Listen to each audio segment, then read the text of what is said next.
tal? Muy buenas, bienvenidos a Edofinver, al canal de educación financiera e inversión. Y antes de nada, lo que quería es felicitaros a todos el año. Espero que este sea un gran año para todos, ya no solo a nivel de inversiones, sino lógicamente en el plano de la salud, que es lo principal, en el plano personal de cada persona, y que se cumplan vuestros objetivos que tenéis, tanto financieros como personales. Bueno, una vez que nos hemos felicitado el año, vamos a pasar a lo nuestro, que es las pantallas, los gráficos, que ha pasado esta semana, una semana pues muy condicionada por un bajo volumen, muchos operadores, lógicamente pues de vacaciones. Hemos visto pues una semana pues, en la que hemos visto pues reajustes, ajustes de última hora, tanto desde un plano de vista fiscal como financiero. Y que yo creo que lo más positivo es que valoremos pues cómo nos ha ido el año a nivel financiero, cómo han ido nuestras inversiones, y que veamos la evolución que han tenido los principales índices bursátiles, ¿no? Muchas personas o muchas veces me dicen por qué invierto en Estados Unidos mayoritariamente, porque hablo mucho también de emergentes, de Asia, y en detrimento tal vez de Europa, ¿no?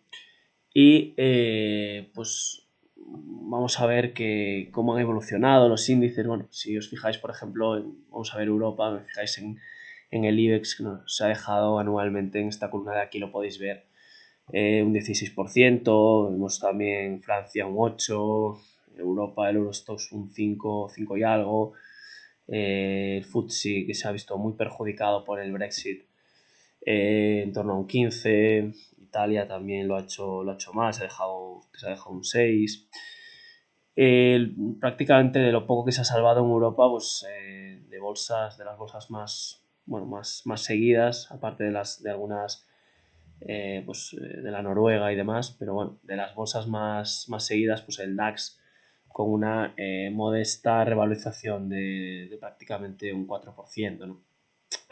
Mientras que si nos fijamos en la parte de Estados Unidos, vemos, disculpadme, un 7% prácticamente en el Dow Jones, un 19% en el Russell de pequeñas compañías, un 16% en el S&P 500, y nada más y nada menos que más de un 40% en el Nasdaq 100, ¿no? Yo creo que estos datos son importantes tenerlos en cuenta, y pensar en qué bolsas o en qué activos o en qué sectores tenemos depositado nuestro dinero, ¿no? También quería hacer una reflexión, si nos vemos por otra parte del mundo, ¿no? Si nos fijamos en Asia, vemos algunas bolsas emergentes como Taiwán, como Corea, con revalorizaciones pues también realmente interesantes. Y dentro de Asia nos podemos ir sin destacar el Nikkei, que ha roto resistencias verdaderamente importantes, e incluso pues, está en niveles que no habíamos visto desde hace 30 años. O la propia bolsa china, ¿no? Fijaros que China pues, está superando ya en términos de crecimiento económico pues como potencia a la Unión Europea, y que quizás en esta época se convierta en la primera potencia del mundo. Y lógicamente pues ese crecimiento económico de China pues tendrá o tiene que verse reflejado en mayor o menor medida en la bolsa, y creo que tenemos que tenerlo en cuenta, ¿no? Tanto las emergentes como China, como Japón, tenemos que empezar a visualizarlas, ¿no? Bueno, también antes de proceder a ver un poco los gráficos, quería hacer una reflexión sobre los sectores, ¿no?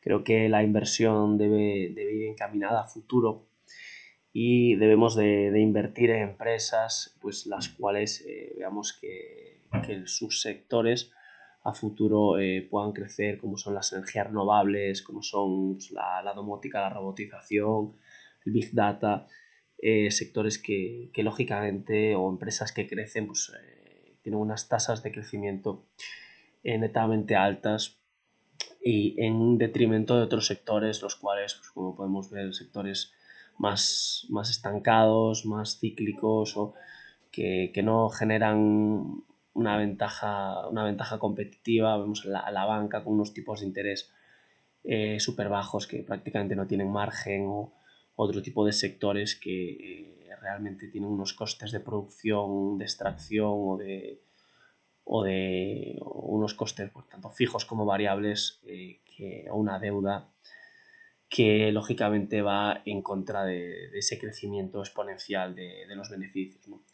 Después, por último, ver un poco lo que están haciendo los bancos centrales, con una impresión masiva de dinero, la cual pues, nos lleva a pensar que se puedan depreciar las divisas fiat en ventaja de los valores estructurales como refugio, como puede ser el oro, como puede ser la plata, como puede ser incluso las criptomonedas, con especial incidencia en el Bitcoin, que bueno, estamos viendo que está alcanzando unas cuotas totalmente alcistas, ¿no?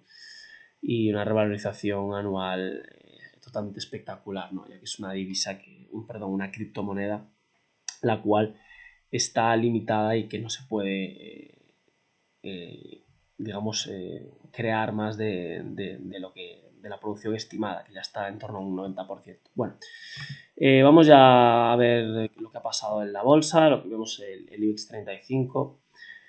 Ha cambiado poco el escenario de lo que decíamos la semana pasada. Bueno, se ha frenado en una zona pues, donde tiene una resistencia estructural importante. Vemos como tiene aquí en otras dos ocasiones esta zona ha actuado de soporte.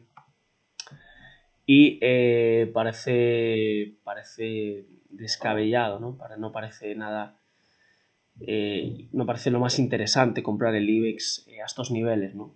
Habría que esperar que el IBEX superase esa barrera, esa cuota de los 8.500, 8.000, casi 600, para confiar en que el IBEX se pueda volver a niveles pre-COVID, a niveles de máximos, ¿no?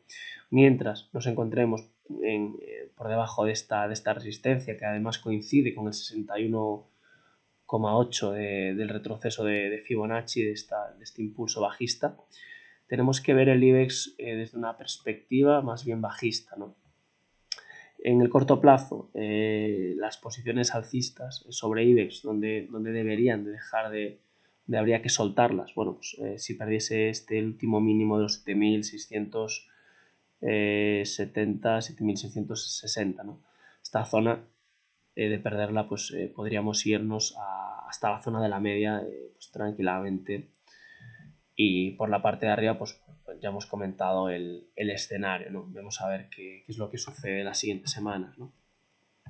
Bueno, si nos vamos al DAX, el DAX está en una zona verdaderamente interesante, está intentando romper máximos. Parece que la vela que ha dejado no es muy positiva, no es muy halagüeña para pensar que es una ruptura verdadera. Veremos a ver qué ocurre la siguiente semana. Es probable que el DAX pueda ir a rellenar este gap que ha dejado aquí en esta zona, y a partir de ahí, pues no sé, podamos ver pues tal vez un ataque de nuevo a esta zona de máximos y supere esta vela del martes, y que podamos ver una consolidación, ya una ruptura, dar por rota esta zona de máximos, o por el contrario venirnos a buscar los 13.000 puntos, que es la zona de soporte, de primer soporte que tiene el DAX en el cortísimo plazo, y que de perderla pues nos haría corregir a niveles FIBO de toda esta última subida, de este proceso, de este impulso alcista, pues a partir de ahí pues veremos dónde pueda ir posicionándose el índice alemán. Bueno, vamos a, por finalizar nuestra visión en Europa, vamos a ver el Eurostoxx, la media europea. Vamos a ver, bueno, tenemos también un escenario. En Europa tenemos un escenario parecido, cada índice fluctúa lógicamente en unos determinados niveles. Con Europa parecía que había un escenario netamente negativo hasta que llega Pfizer a anunciar la vacuna contra el COVID, y vemos pues, cómo se da la vuelta al mercado y empieza a tirar con fuerza. Y aquí es donde nos encontramos, ¿no? Por la parte de arriba no tiene soportes el Eurostoxx, tiene soportes intermedios, pero no tiene, resistencias hasta la zona de los 3.860, Y por la parte de abajo a vigilar la primera zona de los 3.400 puntos, de perderlo, pues lo mismo que hemos comentado. En IBEX o en DAX pues tendríamos que trazar pues, un Fibonacci desde el último mínimo y esperar una corrección a niveles FIBO de la última subida, eso, y ver dónde podría corregir el índice. Bueno, nos vamos ya a Estados Unidos, al SP500.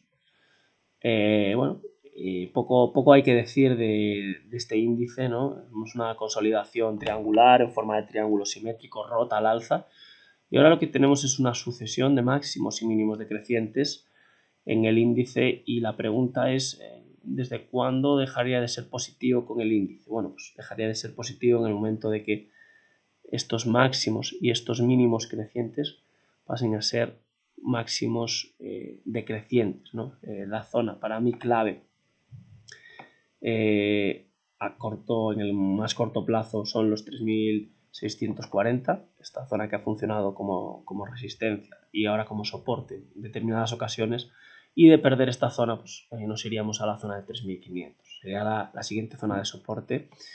Y por la parte de arriba, pues bueno, si tenemos en cuenta este canal, pues podríamos irnos a la zona de los 3.800, y si tenemos en cuenta la proyección de este triángulo simétrico, podríamos irnos a los 3.850 a 3.900 puntos.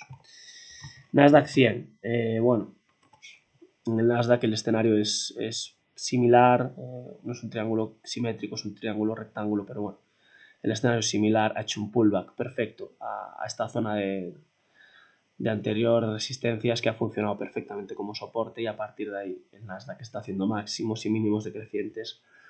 Y mientras esa estructura no se deteriore, no tenemos que pensar en otra cosa que no sea ser alcistas con los índices de Estados Unidos.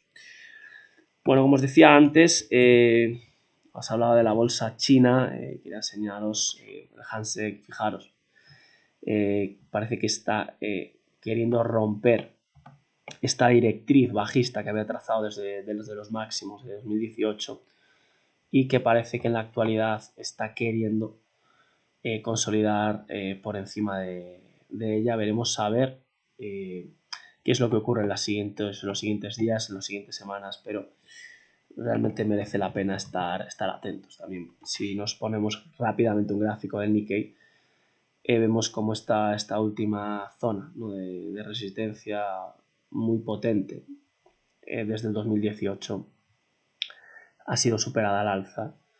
Un índice que está totalmente intervenido por el Banco Central de Japón, que en la actualidad posee pues, más del 90% de la bolsa japonesa. Por tanto, pues parece interesante cualquier corrección en el Nikkei, si nos fuéramos incluso hasta, hiciese un pullback hasta esa zona de antigua resistencia, pues sería desde luego una buena oportunidad de compra.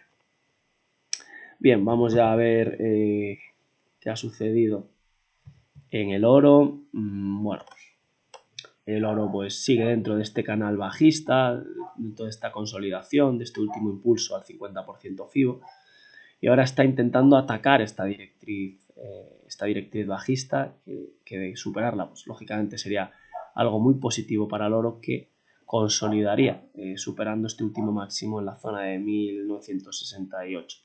De superar estas dos zonas, pues vía libre hacia irse hacia la zona de máximos, hacia la zona de 2075.75.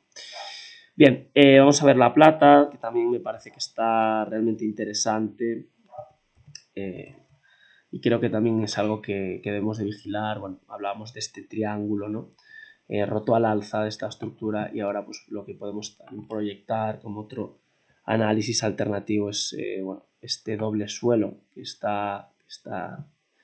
que ha activado, o que está activando la plata, y que parece que está queriendo pues tirar hacia cuotas más altas. Si proyectamos el objetivo de este doble suelo, fijarnos a ver, pues tendríamos un objetivo hacia la cuota de máximos, exactamente, prácticamente la zona de los $30, veremos a ver cómo se comporta la plata. Y en el plano de Forex, bueno, hemos visto a última hora algún ajuste de carteras, hemos visto alguna toma de beneficios en el euro, pero bueno, la estructura sigue siendo netamente alcista. Veremos a ver si empieza a perder estos mínimos, los mínimos de la vela, de esta última vela. Empezaremos a preocuparnos, no a preocuparnos, pero sí en el corto plazo. Empezaremos a ver máximos tal vez y mínimos ya decrecientes. Pero bueno, fijaros que se ha frenado en la zona de 1,20, en la primera zona de soporte que presentaba el euro. Y bueno, desde luego, mientras esté por encima de esta zona, no nos cabe nada más que esperar que se pueda ir a cuotas de 1,25. Para acabar, y un gráfico que os he, tanto por el Instagram como aquí en YouTube, que he comentado varias veces, es la libra contra el dólar. Fijaros, después de la ruptura, ¿no?, de una directriz bajista que llevaba durante años trazado.